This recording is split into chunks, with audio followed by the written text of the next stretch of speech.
Hi listeners, this is Lori from Her Half of History. It's March, and in the US that means Women's History Month. I'm celebrating with free to everyone bonus episodes every Monday, all month long. I'm also celebrating with a prize drawing where a listener like you will win some free Her Half of History merch. There are 4 ways to get yourself in the drawing. You can 1. Sign up as a supporter on Patreon, any level. 2. If you're already a Patreon supporter, bump up your current support level. This is cool anyway because if you go all the way to the Her Highness level of support, you get ad-free episodes and bonus episodes all in the same feed on your favorite app. 3. Make a one-time donation. Links to do any of those first 3 options are available on the website, herhalfofhistory.com, and also in the show notes of this episode. The 4th way to get in the drawing is give me a rating or review in your favorite podcast app. This last option doesn't send me any way to contact you, so to get in the drawing, you'll also have to email me a screenshot of it at herhalfofhistory@gmail.com. No matter which option you choose, you'll have my undying gratitude for your support. It really does make a difference as I tell the stories of women in history. Instagram teen accounts have automatic protections for what teens see and who can contact them, plus time management tools. And Instagram will continue adding built-in safety features to help create age-appropriate experiences. Learn more about teen accounts and Instagram's ongoing work to protect teens online at instagram.com/teenaccounts.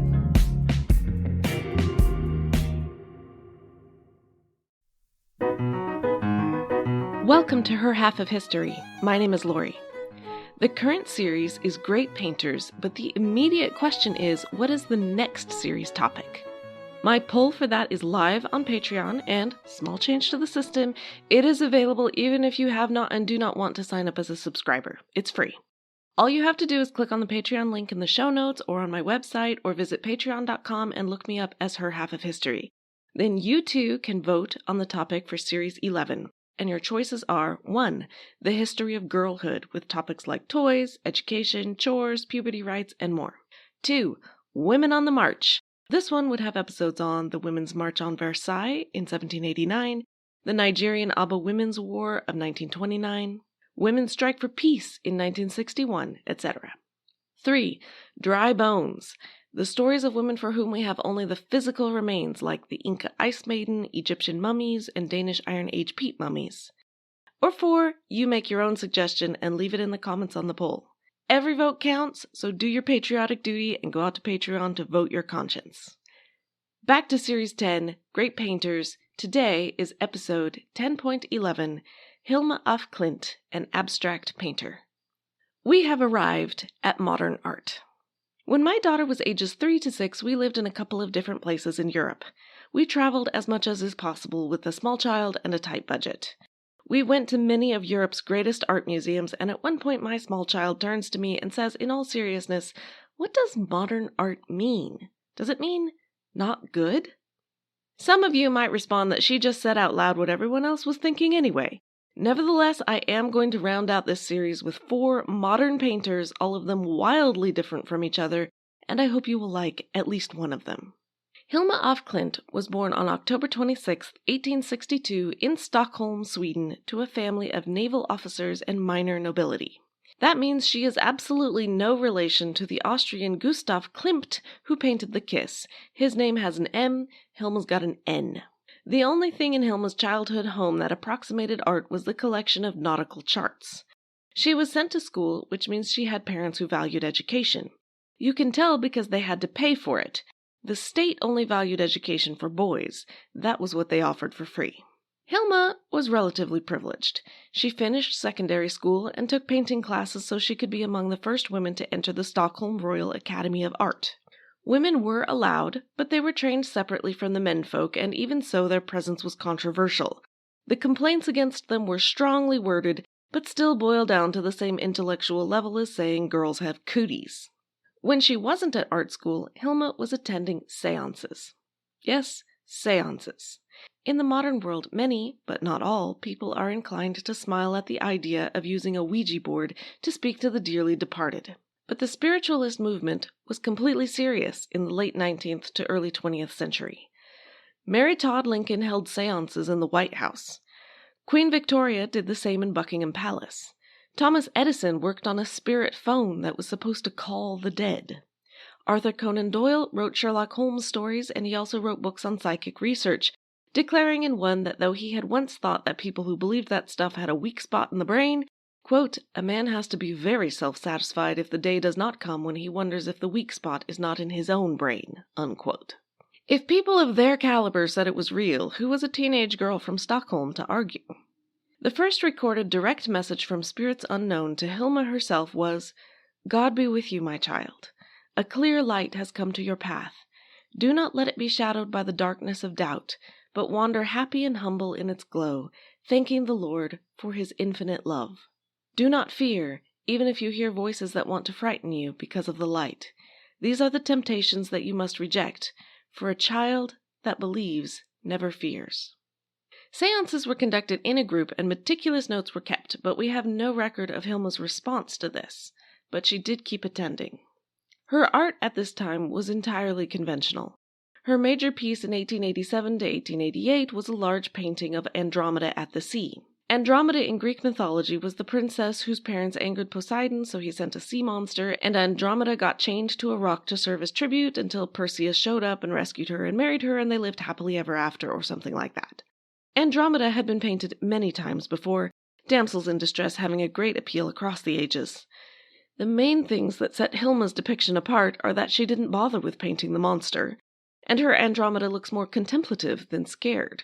It's almost like she's there to relax, because who wouldn't be relaxed while sitting naked on a rock with manacles and a monster on the way? Thus far, Hilma had taken a pretty passive role in the seances, but in 1891 she asked if she could try the psychograph, which is basically a Ouija board as far as I can tell. The spirits beyond said to her, go calmly on your way. Later that year, after an accident with a horse-drawn cart, the spirits gave her medical advice and said, Hilma will receive a great gift if she never forgets the power of the highest. By 1896, Hilma was into much more than just speaking to the dead. She joined the Edelweiss Society, which was certainly spiritualist, but also mystic. The leader, a woman named Huldine Beamish, believed she had direct access to the divine, and also she believed in reincarnation. She herself had been St. Catherine of Siena in a previous life. Also, it was important to find your soulmate in life, but that soulmate was a spiritual union, and need not be the same person you happened to be married to. Hers wasn't. The Edelweiss Society was a serious organization. They had an altar, a chapel, guest book, rosters, and minutes of their meetings. They were related, but not the same as the Theosophical Society. That one was founded by Helena Blavatsky, who had studied Eastern mysticism and believed, among other things, that humans had once been pure spirits, but the material world had separated them from their spiritual selves, though they could re-spiritualize with work. One thing you may have noticed is that both these groups were led by women, and indeed that was part of the appeal of spiritualism. The world of formally organized religion had little room for female leadership or innovation, but spiritualism was a realm in which women were celebrated. They were often seen as more sensitive than men. The formal art world was not much different than the formal religious world. Sure, they allowed Hilma to graduate and occasionally to exhibit in a small, dark room separate from the main galleries reserved for male artists. But they didn't really want her in the art world, and making it big was not really going to happen. Is it any wonder that she gravitated in another direction? Her next group would be not just founded by women, but exclusively women. In 1896, she and 4 other women became their own group, which they called the Five. Hilma was not the leader, but she kept their notebooks, which contained pages and pages of messages from another realm, with no explanations. Some are verbal, some are non-representational images. It wasn't necessarily Hilma or any other trained artist who held the pencil. Over time, certain spiritual voices became prominent. Gregor was an 11th century priest who came frequently. Also Amalil and Clemens. Later one named Ananda, which was interesting because the others were all legitimate Christian saints' names. Ananda is Indian, a name associated with Buddha, and the 5 weren't sure how to spell it. Back in the material realm, Hilma lived with her mother and took commissions to illustrate textbooks on children's books. Her art world and her spiritual world were not very connected until she took a trip to Italy. Visiting the churches there, she could hardly fail to see how art is a gateway to the divine, and on her return a being named Esther said, "Take the pencil, Hilma." In 1904, Ananda gave this message: "Ananda also prays for you, Hilma. You should rest for days, quiet and still. Look toward images, old ones, images that wait for you. Just have patience, then you will be guided calmly and surely to the goal that lies before you." It's not a particularly unusual message when you compare it to the others in the notebooks, but for Hilma it was life-changing. She would be guided to images. Her art world and her spiritual world were now firmly connected. This episode is brought to you by Redfin. You're listening to a podcast, which means you're probably multitasking. Maybe even scrolling home listings on Redfin, saving homes without expecting to get them. But Redfin isn't just built for endless browsing. It's built to help you find and own a home. With agents who close twice as many deals, when you find the one, you've got a real shot at getting it. Get started at redfin.com. Own the dream. Saturday presents, in the red corner, the undisputed, undefeated Weed Whacker Guy. Champion of hurling grass and pollen everywhere. And in the blue corner, the challenger, extra strength Saturday. Eye drops that work all day to prevent the release of histamines that cause itchy allergy eyes. And the winner by knockout is Saturday. Saturday, bring it on. 1904 is also the year that she formally joined the Theosophical Society, which by now had a lot of books, symbology, and doctrine. In particular, nature included 7 planes, of which the physical world was the lowest. The astral world was the next step on the road to the spiritual. Any art coming from the astral world would have to be non-representational, because anything you could recognize as a physical object was still a depiction of the physical world, the lowest plane. Thus, abstract art was born. It was born as an attempt to rise above the world as we know it. And the physical world was providing plenty of reasons to rise above because revolution was breaking out in Russia. Old power structures were wobbling badly. Science was thriving. And though the formal religious world was sometimes appalled, science was not in any way at odds to spiritualism. For hadn't Marie Curie just proved that there really are invisible forces of great power affecting us all the time? Hadn't Darwin shown that lower beings could evolve into higher ones?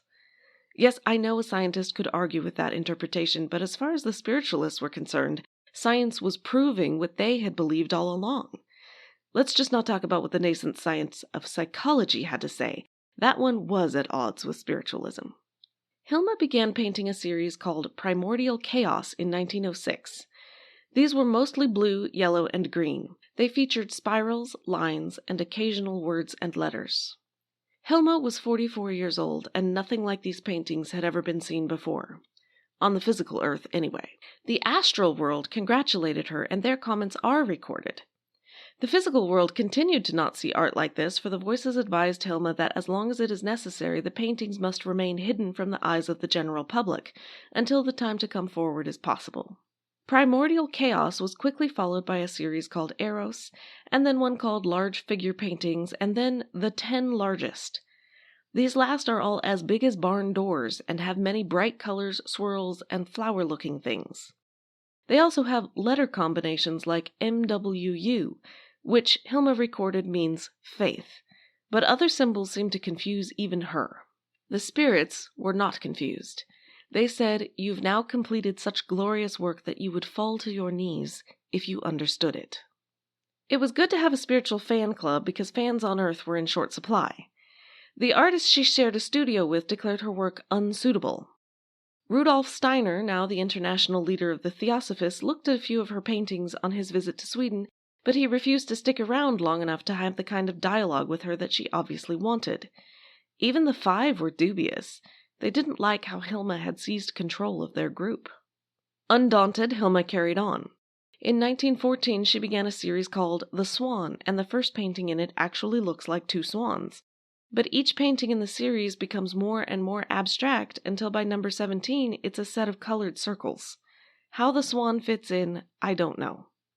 Of course, by this point it was not just traditional art that was breaking. All of Europe was breaking.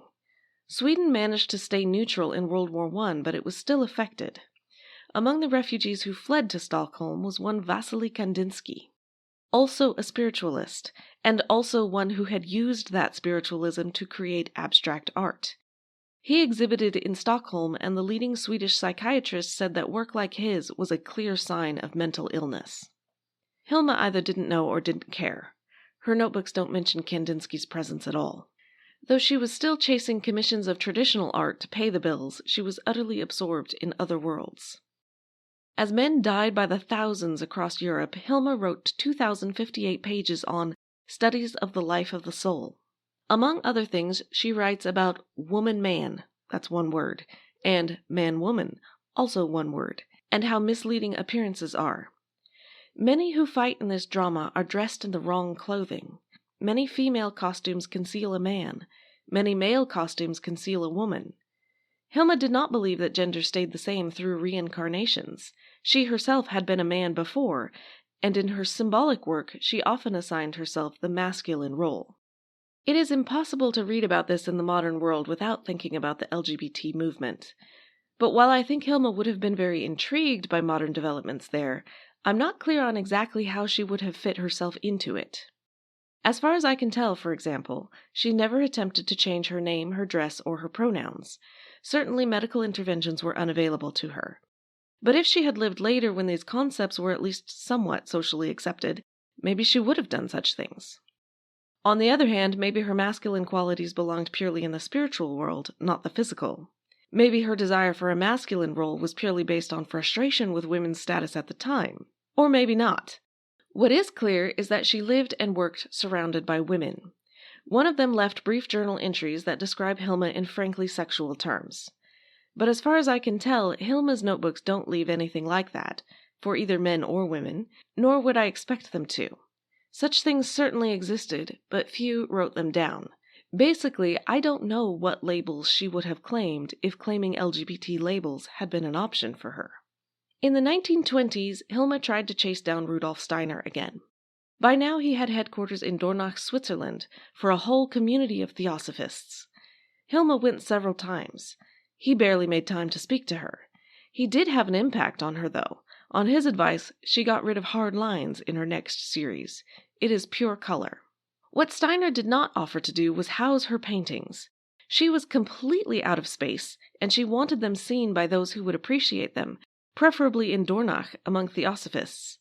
She even offered to burn them if Steiner found them of no value. A theosophist friend offered to exhibit them in Holland, which sounded promising, but it all fell through. Then in England, which did happen. This was at the World Conference on Spiritual Science in 1928. Reviews on the conference failed to mention Hilma's presentation at all, which is almost more disappointing than a negative review. She just wasn't having any impact whatsoever. She was extremely ignorable, and how much of that was a gender issue is hard to say. On her return to Sweden, she clearly decided not to bother with the opinion of contemporaries. She began marking many of her works with a +X, which meant they were not to be opened until 20 years after her death. In a way, her timing was a shame, because it was only about this time that around the world in New York, an enthusiast named Hille von Ribé was hard at work convincing the wealthy Solomon R. Guggenheim that he should be enthusiastic about modern art too. Ribé's thinking was very much on the same lines as Hilma's. She was building not a museum, but a temple, and she wrote, "For thousands of years, astronomers as well as laymen believed that the Earth was the center of the universe, around which all other planets revolved. For an even longer period of time, there was a belief that the object in painting was the center around which art must move. Artists of the 20th century have discovered that the object is just as far from being the center of art as the Earth is from being the focal point of the universe." Ribé liked Vasily Kandinsky's work. The person who didn't like it was Hitler. In Germany, non-representational art was declared degenerate and confiscated. Kandinsky was trying to reclaim a work of his from 1911 on the grounds that it was the very first abstract painting in the world. He had invented the genre. That claim was flatly untrue. Hilma had been doing abstract art for years before that, and Kandinsky may have known it through Rudolf Steiner. If he didn't know about her, he definitely did know about several other painters like her. But he had grasped, as few others had, that the future of abstract art was in New York, and his claims played well there. He had also mostly dropped the spiritualist connection. That was not what most of the New York collectors were interested in. Hilma would never have dropped that spiritual connection. In the end, I think it's safe to say she was more interested in spiritualism than she was in art. In 1943, a local admirer offered to build a museum to house her works and offered Hilma extremely generous terms. Hilma said no. Why? Well, she was explicit in her final letter. Despite your interest in what I produced, you still didn't understand its higher origins. Artistic admiration was clearly not enough. One had to believe. In 1944, Hilma fell off a streetcar and hurt herself. She never recovered. Her house and her life's work were left to her nephew Eric, who was far too busy serving in the final stages of World War II to do anything about it. Everything was boxed up and placed in his attic for years. Her obituary said she was a failed artist. After all, she had exhibited only occasionally and sold even less. Years later, when Eric tried to give her work to Swedish museums, they declined on the grounds that it was too derivative of Kandinsky, despite the fact that some of it was older than Kandinsky.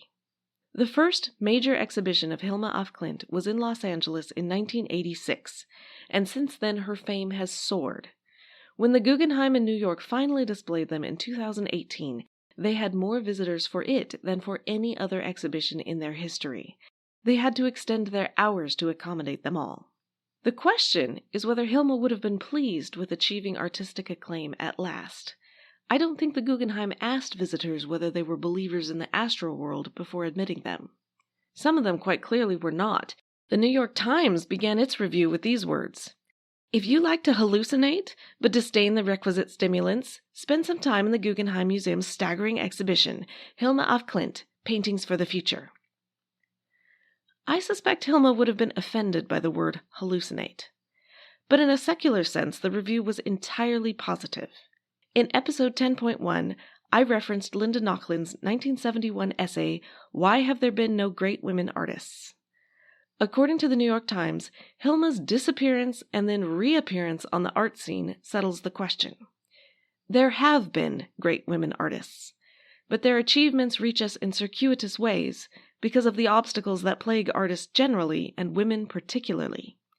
These reasons, so complex and individual, have to do with the nature of artistic ambition, the psychic and material needs that make fulfillment possible, and the extent to which these needs are met by society.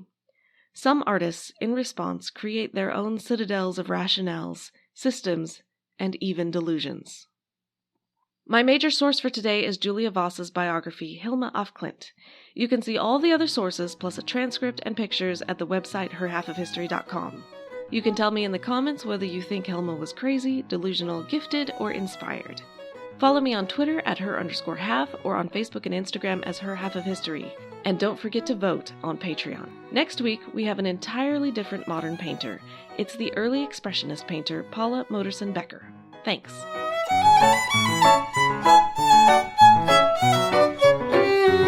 I'm Ken Harbaugh, host of Burn the Boats from Evergreen Podcasts. I interview political leaders and influencers, folks like award-winning journalist Soledad O'Brien and conservative columnist Bill Kristol about the choices they confront when failure is not an option. I won't agree with everyone I talk to, but I respect anyone who believes in something enough to risk everything for it. Because history belongs to those willing to burn the boats. Episodes are out every other week wherever you get your podcasts.